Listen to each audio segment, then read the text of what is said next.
Idioms can become such a routine part of the language that we often don't step back to wonder where these expressions came from. They often have wonderful histories. Just to give you some examples, let's think about some idioms that involve hats. We'll start with a drop of a hat, and there are some competing theories about where this might come from.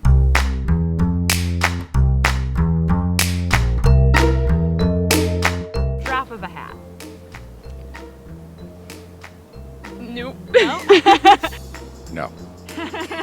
Weren't you an English major? Yeah, wait, don't put me on the spot.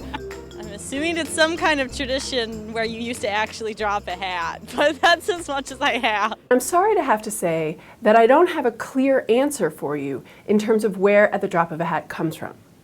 One theory that did not come up was the idea that perhaps on the American frontier, it was that people started fighting at the drop of a hat. That was how you signaled the beginning of a fight. Nice theory, we don't have a lot of evidence for that either. Michael Quinion, who has a terrific website called Worldwide Words, has an example going back to 1837 where the phrase "at the drop of a hat" is synonymous with "in the twinkling of an eye." In other words, something that would happen quickly, in this case, agreement. We get other examples of people who might get married at the drop of a hat. The phrase becomes much more popular in the second half of the 20th century, but we're not quite sure why we're talking about a hat. How about Hattrick? Go Red Wings. I don't know, like street performers, they like put the hat down. Oh yeah, that's Lots true. of money to in them, collect the possibly. donations. Nice. I'm guessing it has something to do with like sports. I don't know which one, but probably hockey. I mean, magicians use hats all the time in their acts, right? Right. But I don't know. It's a hat trick. They say it in hockey when they make 3 goals in a row. Yeah. So Glad that's one of like us knew. where it's At this point, a hat trick is associated with ice hockey in the US, but that's not actually where it comes from. It also does not come from magic tricks, although that would be kind of great, or street performers. But I do want to note that the expression "pass the hat" does come from street performers. Hat trick comes from cricket.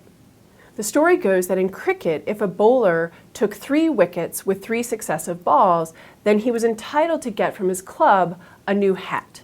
And so that's where we get a hat trick to refer to now 3 goals in ice hockey, or outside of hockey, 3 wins or 3 successes. and then the last one, Mad as a Hatter. Matt, Alice in Wonderland? From Alice in Wonderland? Alice in Wonderland. Good guess. Good guess. Is this your bus, by the way? No. You're good. Okay. Go Blue. I am a victor all the way. I love it. Oh, that one I know. Yeah. Hatters used to have like mercury, and it like messed with your brain. The chemical that they used to make hats, was it the dye of felt or whatever? It made people go crazy. There's good reason that so many of us associate the expression "mad as a hatter" with Lewis Carroll and his book Alice's Adventures in Wonderland. There is a very famous hatter in that book, and he attends a tea party along with the March Hare that is called the Mad Tea Party. Lewis Carroll never refers to him as the Mad Hatter, although the Cheshire Cat does refer to him as Mad. The expression "mad as a hatter," though, has a much sadder history, and it predates Lewis Carroll's book. It goes back to the early 19th century, and it comes from a process by which people made felt hats. One of the things that happened for many of these hats was that the hatter needed to brush the fur with a substance that contained mercury.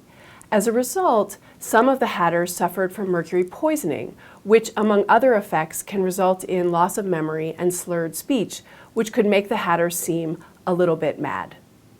I want to say here at the end, hats off to the people who knew the history of that expression.